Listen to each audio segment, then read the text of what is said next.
Welcome to the Museum of the Heroes of Faith.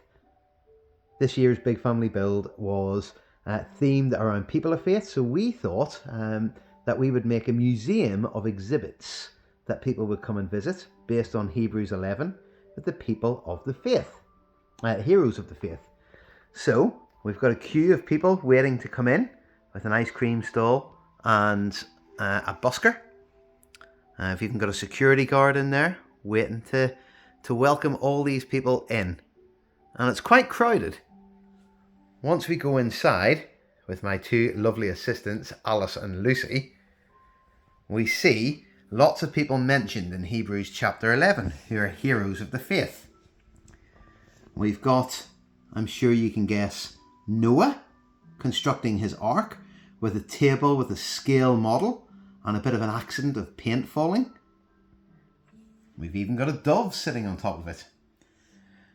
We move on with people coming to the exhibits to see Samuel, who was called by God and responded getting out of bed to say, "Here I am."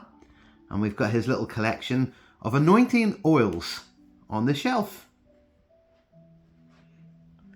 Over here, I'm sure you can guess again, we've got a shepherd with a sheep and a sling with some stones and a throne with a crown on it and a head that's been chopped off a giant with a giant shield and a giant spear with a scaled version against a normal soldier, and somebody reacting not too well to seeing the giant's head chopped off, Goliath's head, and his little son looking very, very scared. Round the back of the throne, we've even got a secret sword in case of emergencies. Beside the David exhibit are the walls of Jericho with Rahab with her red cord hanging out of her window and an arrow pointing towards that. Up the stairs, which are now out of bounds because they're falling down, we have Jacob having his dream about angels walking up and down stairs to heaven. Beside that exhibit, you may see lots of stars in the sky and "ha ha ha" written on the wall. That's because this is the Sarah and Abraham exhibit. We'll zoom in on the stars for you. Lots of them, because Abraham was told that he'd have as many descendants as there are stars in the sky. But of course, the son that he had, he went to sacrifice. But God thankfully stopped him and provided a ram in the bush nearby that could be used as a sacrifice instead. Next, we've got Samson. And at the barber shop that Delilah has, you can see lots of hair that's been chopped off Samson's head being videoed.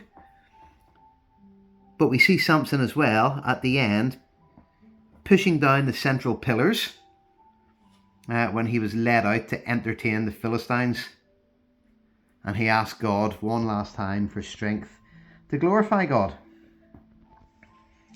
Our last major exhibit, see if you can guess this one. There's a basket in the riverbed and the reeds. There's a burning bush over there with some slippers that have been removed. We've got some manna and quail on the floor and some snakes, one of which was Moses' staff, or Aaron's staff, should I say. We've got tablets that Moses received, and we've got the Ark of the Covenant down here as well. Now, on columns, we've got other heroes of the faith. This is Gideon with his horn and his pitcher that had a torch inside it. And we've even got the fleece at his feet there that he asked God to cover with dew while the grass wasn't, and vice versa. We've got Adam with his apple. We've got Joseph with his coat of many colours, as you can see at the back. And then this mystery one has gone missing. We've got somebody looking to see who this could be with a magnifying glass. Somebody even with a telescope looking to see who this missing person is. Who is it, girls? Enoch, because Enoch walked with the Lord and was no more. So we hope you've enjoyed our tour of our museum. Have I missed anything, girls? Yes. What have I missed? Oh, We missed the kids area. We missed the kids. To hang out when the grown-ups are looking at the exhibits. That's right. Just like you would like at a museum. No. Thank you very much. Bye-bye. Say bye-bye.